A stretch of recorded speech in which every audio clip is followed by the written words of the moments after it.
Olá, meus amigos, alunos e alunas do curso Humanas em Foco. Estamos aqui para mais uma aula. E antes que possamos começar um novo tema, é sempre bom lembrar o que já falamos um pouquinho, né? Lembrem que nossa primeira aula falamos sobre aquela história do período pré-cabralino, né? Que fomos falar sobre o processo de colonização brasileira, sobre o processo de ocupação brasileira.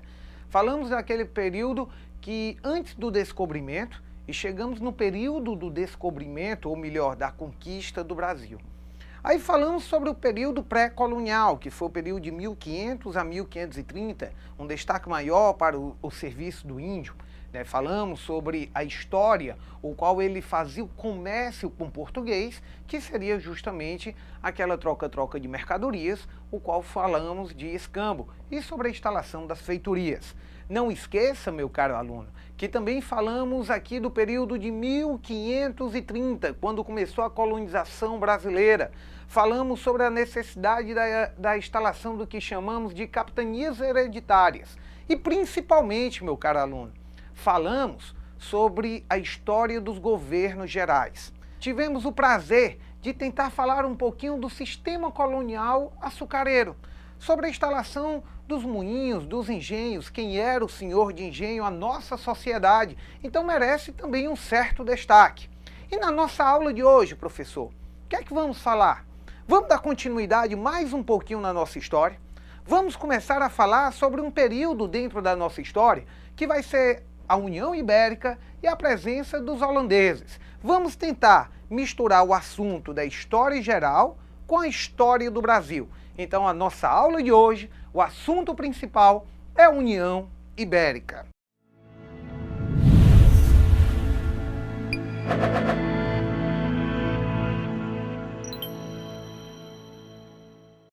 Primeira coisa, o que é a União Ibérica? A União Ibérica foi a união da coroa espanhola com a coroa portuguesa. Mas como, professor? Como é que isso pode ter ocorrido? Como é que um rei se transformou rei de duas cortes, de dois reinos? Simples. Se você parar para observar, casamento antigamente era uma questão de estamentos. Era muito difícil ou praticamente impossível, a não ser em alguns momentos dentro da nossa história, alguém da nobreza casar com alguém que era da plebe. Você lembra que a nossa sociedade ela era dividida por muito tempo como uma sociedade estamental. Não a sociedade brasileira, mas a sociedade geral, a sociedade mundial. Então, em muitos períodos dentro da nossa história, a sociedade era dividida em estamentos. Então, quando você iria se casar, você casava com alguém do mesmo status. Ou você era do primeiro estamento, que era o clero. Nesse caso, não existe o casamento, porque o casamento é com Deus.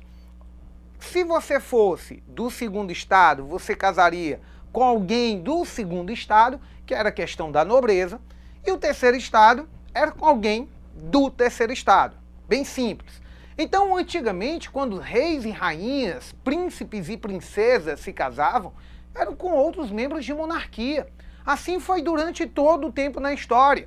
Sempre lembro muito bem do caso da Revolução Francesa, um pouquinho antes, o qual, simplesmente, Luís XVI, herdeiro do trono francês, para selar uma paz, o seu avô para selar uma paz com o Império de Habsburgo, acabou recebendo de Dona Maria Teresa, Rainha Maria Teresa, a mão da filha de Dona Maria Teresa, que era Maria Antonieta, para se casar com seu neto, Luís XVI. Então, se você olhar, isso era bem comum. Realezas selavam paz e uniam as famílias. Assim também foi em Portugal. A primeira vez que existiu a possibilidade de ter essa união foi justamente em 1500, quando simplesmente o rei poderia ter sido tanto português como ter também a coroa espanhola, só que morreu antes de assumir a coroa. Então notem que o rei de Portugal era Dom Sebastião. Dom Sebastião era muito novo, tinha se aventurado em algumas disputas de território e simplesmente desapareceu. Quando Dom Sebastião desapareceu, o povo gostava muito dele e até demorou para poder nomear um outro rei. Isso era em 1578. Quando esse jovem rei desapareceu, o último rei da dinastia de Aves, ele simplesmente não tinha deixado herdeira. Então quem assumiu? Seu tio, que tinha aproximadamente 70 anos. Governou exatamente até 1580, quando chegou também a falecer. Veio então a disputa pela coroa portuguesa. 3 pessoas tinham direito sobre essa coroa, só que um era Felipe II, rei da Espanha. Felipe II, ele era o terceiro nessa sucessão e começou a ficar pensando e começou a ficar também exigindo o direito sobre a coroa. Era um sonho que os espanhóis queriam, poder governar toda a Península Ibérica, poder governar todo aquele novo mundo, já que os portugueses tinham um grande domínio sobre o tráfico de escravos. E também era o interesse dos espanhóis tirar alguma rentabilidade sobre esse comércio. Então pare bem para observar. Quando Dom Sebastião morreu, da dinastia de Aves, seu tio assumiu. Quando seu tio morreu, em 1580, Felipe II foi reivindicar o direito sobre a corte, cara. Então não tem muito para onde você fugir, não. Para bem para pensar. O cara, ele estava de olho tanto na coroa espanhola como na coroa portuguesa e mataram a vontade que há muito tempo existia dentro dessa Península Ibérica. Então agora ele tinha a real oportunidade. Para isso, ele começa a contar com uma série de apoios, inclusive apoio da Igreja Católica, que era o único que poderia realmente coroá-lo como rei. Mas antes que ele pudesse de fato alcançar esse seu desejo, ele teria que conseguir acabar com os outros 2 concorrentes. Por isso ameaçou invadir Portugal e começou um processo de invasão. Até que em 1580 ele foi de fato reconhecido como rei. Em 1581 existia uma aceitação geral sobre o seu nome. Naquele momento, começava uma mudança total na estrutura de Portugal, porque era um rei da Espanha sendo rei de Portugal também. Teoricamente, ele não poderia misturar os lados econômicos. Cada um tinha uma política separada e cada um tinha uma questão também de economia separada. Só que Felipe queria tirar um pouquinho desse proveito, um pouquinho desses recursos que a coroa portuguesa obtinha. Então ele começou a olhar e começou a analisar. O que é que eu posso fazer? Como é que eu vou poder conseguir de fato governar e conseguir de fato enriquecer mais ainda a Espanha? Nesse momento, começa aqueles principais pensamentos de Felipe II, de buscar os seus principais inimigos, como por exemplo a questão dos Países Baixos, que em 1579 declararam total independência política e econômica e que Felipe II tinha ficado até calado. Em 1580, quando Felipe II assumiu essa coroa, Felipe II começou a criar uma série de medidas para intervir, para acabar com aquele domínio dos holandeses e com aquele crescimento dos holandeses. Lembrem, meus caros alunos, que quando nos referimos a Países Baixos, estamos nos referindo a países que estão abaixo da linha do mar, né? Então são esses os chamados Países Baixos. Vocês podem olhar aqui no nosso mapa que os Países Baixos estão marcados. Então são os países o qual vocês estão abaixo da linha do mar. A Holanda, justamente, faz parte desses países, né? A Holanda, ela está presente dentro desses países que estão abaixo dessa linha do mar. Então os holandeses, eles eram fortes refinadores do açúcar. Eles refinavam açúcar. E o açúcar, minha gente, era um produto valiosíssimo. O açúcar era o ouro branco do Brasil. Não para os brasileiros, lembrem bem. Aqui no Brasil, ninguém conseguia tirar grandes lucros com essa história do açúcar, não. Por causa daquela relação do pacto colonial. Lembra que portugueses vinham para o Brasil, compravam o açúcar e somente eles poderiam comprar. Aí o aluno lembra, se eu tenho um produto e eu só tenho um comprador, quem determina o preço é o comprador. Agora, se eu tenho um produto e tenho vários compradores, quem vai determinar o preço é o vendedor, é quem tem um produto. Então isso é simples. O açúcar aqui no Brasil, ele não tinha esse enorme valor não. Mas lá fora, o nosso açúcar valia ouro. Lembrem que casamentos de reis e rainhas eram utilizados açúcar como dote. O açúcar era um produto caro de fato, porque servia como dote de casamento de reis e rainhas, não esqueçam disso. Então os holandeses, eles viviam disso, porque olha aí, qual é o maior problema dos países que estão abaixo da linha do mar? Óbvio, a falta de terra cultivável. Primeiro, não tem terra, e segundo, a falta de terra cultivável.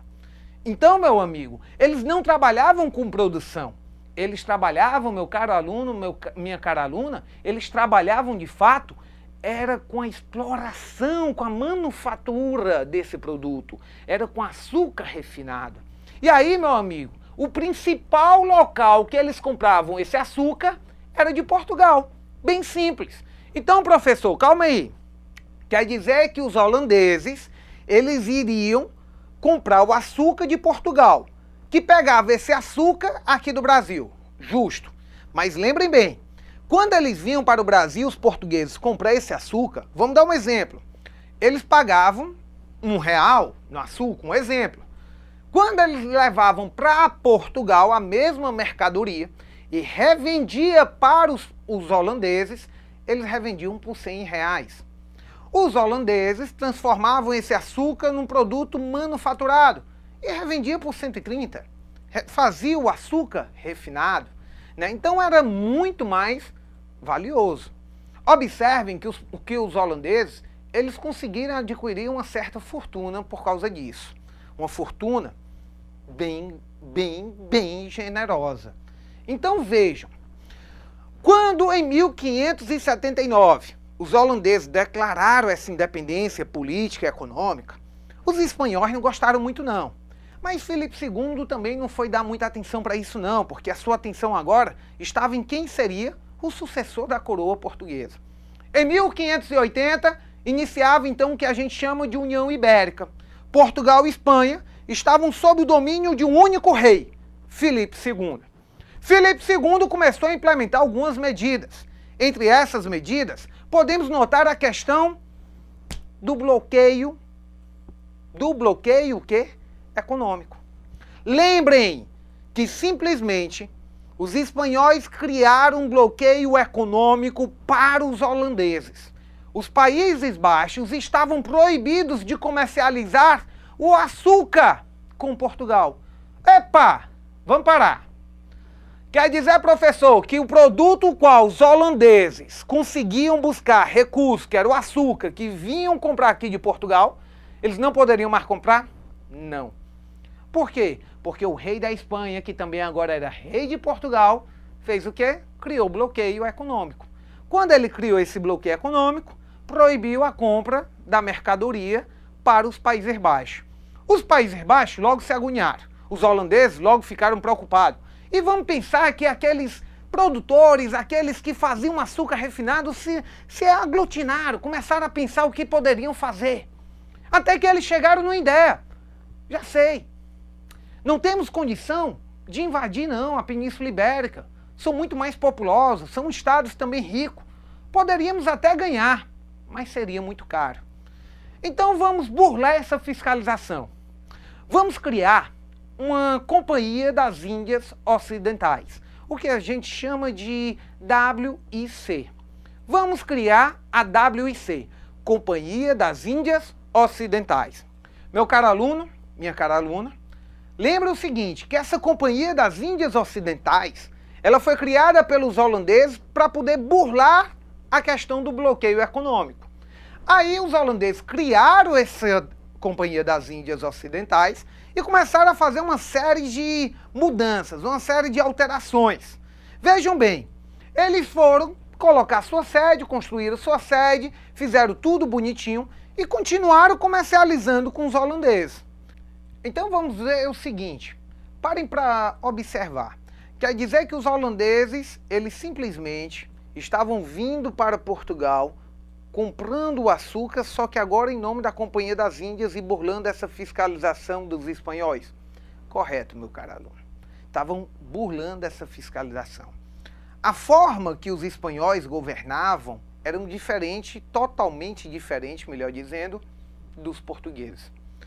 Os portugueses, eles tinham uma mania de centralizar muito poder. Já os espanhóis não. Os espanhóis, eles descentralizavam o poder, que isso era, de uma certa forma, uma maneira completamente diferente deles governarem. Por que, Barata? Imagina o seguinte, quando os portugueses vieram para cá, eles colocaram os governos gerais, centralizavam. Já os espanhóis não. Os espanhóis, eles distribuíam poder, faziam como se tivessem várias pessoas representando o rei. E assim seria mais fácil de governar. Simples, não tem muito para onde você correr não. Durante esse processo, os espanhóis eles vão estar governando perfeitamente bem. Só que vai ter um problema. Em 1623, a Companhia das Índias foi descoberta. A Companhia das Índias não era uma instituição inglesa como os espanhóis pensavam não. Era sim relacionado aos holandeses, aos chamados Países Baixos. Então, meu amigo, a decisão agora da Espanha não era mais simplesmente criar um bloqueio somente aos Países Baixos, não. Era um bloqueio também estendido à Companhia das Índias. Os holandeses logo começaram a pensar, o que é que vamos fazer? Qual vai ser o nosso resultado? Para onde vamos tentar fugir? Como é que vai ser a nossa solução? Vamos invadir Portugal e Espanha? Não, calma aí, não pode não. Lembre que não pode não. Imagina todo mundo querendo invadir Portugal e Espanha e alguém chegando e falando, vocês são loucos? Portugal e Espanha são imensos, nós somos pequenos. Precisamos invadir outro território. O povo qual? Não estamos atrás de território não. Nós estamos querendo é o produto, cara. Nós estamos precisando do produto, de fato. E aí todo mundo começou a pensar, qual seria esse produto que estamos precisando? Estamos buscando o que, de fato? Foi quando, de repente, alguém pegou e disse, olha, se estamos querendo o produto e não o território, não adianta invadirmos Portugal e Espanha, porque eles não produzem. Eles vão pegar esses produtos nas suas colônias. Vamos invadir então as colônias? Aí o cara disse, gostei. Quem é o principal produtor de cana, de açúcar, de Portugal? Aí o povo pensou e disse, opa, o Brasil. O Brasil é o principal fornecedor de cana, de açúcar dos portugueses. É para lá, então, que nós holandeses iremos. Vamos fazer o que chamamos de invasões holandesas. Então, em 1623, os holandeses, que já não tinham mais a questão da Companhia das Índias como a oportunidade de fazer o comércio, decidiram fazer o quê? Invadir o Brasil. Em 1623, vamos fazer o que a gente chama de invasões holandesas, que é o tema da nossa próxima aula.